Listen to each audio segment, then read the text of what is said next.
Hello viewers, welcome to my channel. আজকে আমরা দেখব কিভাবে হচ্ছে এক্সেলে ওয়াটারমার্ক দিতে হয়, অর্থাৎ ডকুমেন্টের পিছনে যে জলসা করে দেয় ওই জলসা জলছাপটা কিভাবে দিতে হয় তা আমরা দেখে নেব। আমরা মাইক্রোসফট ওয়ার্ডে খুব সহজে দিতে পারি, তা হচ্ছে কিভাবে দেখি দেখাই দিই। আমি একটু করে জাস্ট দেখব। মাইক্রোসফট ওয়ার্ডে গিয়ে পেজ লেআউট থেকে ওয়াটারমার্ক ক্লিক করার পর এই যে দেখি কাস্টম ওয়াটারমার্ক থেকে আমরা যদি ট্যাক্স বা অর্থাৎ লেখা লিখে দিতে চাই, তাহলে ট্যাক্সে ক্লিক করে এখানে ট্যাক্স আমরা যেটা পিছনে জলসা দিতে চাচ্ছি ওই জলসাটা লিখে দেব, ঠিক আছে। তারপরে এখানে হচ্ছে ফোন ফোন স্টাইল ওইটা দিয়ে দেবো।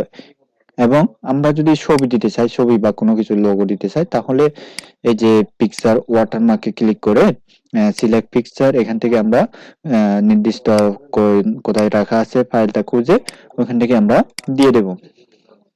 এই যে ক্লিক করলাম, দিয়ে দিলাম স্যার, ওকে, বাস। এরপরে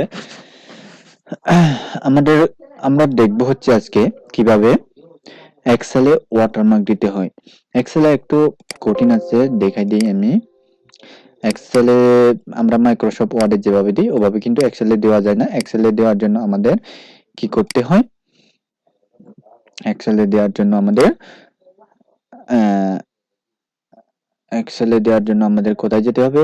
ইনসার্ট থেকে হেডার এন্ড ফুডার, এখানে ক্লিক করতে হবে। হেডার ফুডার মানে হচ্ছে হেডার অর্থাৎ উপরের অংশ, ফুডার মানে নিচের অংশ, অর্থাৎ এখান থেকে যে পেজ নাম্বার বা কোনো কিছু লেখা দিতে চাইলে প্রত্যেকটি পেজে চলে আসবে। আমরা কি দিতে চাচ্ছি? লেখা দিতে চাচ্ছি না। লেখা দিতে চাইলে লেখা দিতে পারবো, ট্যাক্স দিতে পারবো, কিন্তু আমরা ট্যাক্স দিতে চাচ্ছি না। আমরা দিতে চাচ্ছি হচ্ছে পিকচার বা লোগো।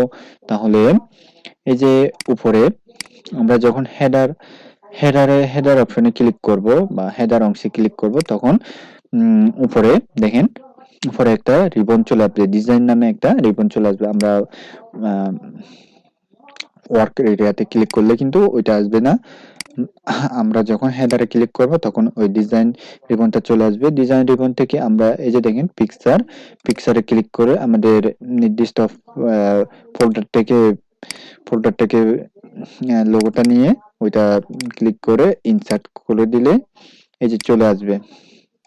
এখন দেখেন আমাদের যে লোগোটা আছে বা পিছনে যে জল ছাপটা দেব ওইটা কিন্তু একটু ছোট আছে, তাহলে এটা বড় করার জন্য আমাদের একটু জাস্ট সেটিং করতে হবে, ঠিক করে নিতে হবে। সেটা কিভাবে করব? এই যে একইভাবে হেডারে গিয়ে হেডার থেকে ডিজাইন রিবন, এখানে যদি ক্লিক থাকে দেখেন ডিজাইন রিবন চলে যাবেন। ডিজাইন রিবন থেকে এই যে দেখেন ফরম্যাট পিকচার যে অপশনটা আছে ওইটা, এখন দেখেন সাইজ এন্ড রোটেট, এখান থেকে কি দেব?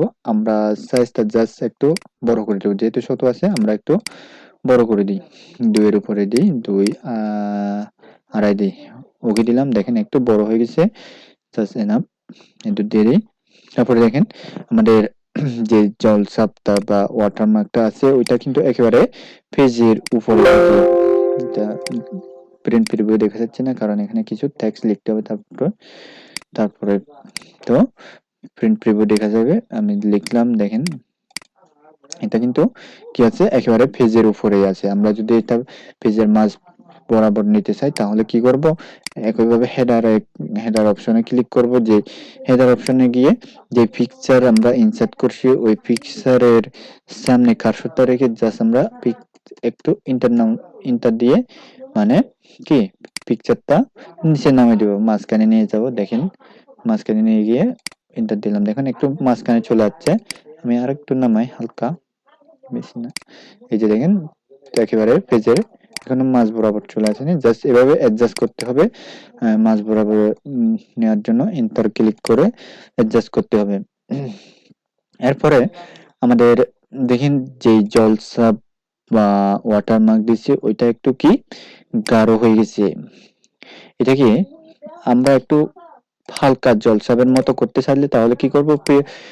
পিকচারে একইভাবে যে পিকচারে গিয়ে সাইজ দেওয়া আছে, সাইজ থেকে আমরা যাব পিকচারে গিয়ে এখানে দেখেন কালার আছে, অটোমেটিক কালার আমরা দেব হচ্ছে কি ওয়েস আউট এখান থেকে ডিল দিয়ে ওকে দেব।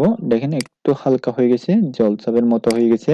এভাবে আমরা কি এক্সেলে আমাদের ওয়াটারমার্কটা সহজে দিতে পারবো। তো এতক্ষণ আমার সাথে থাকার জন্য আপনাদের অসংখ্য ধন্যবাদ।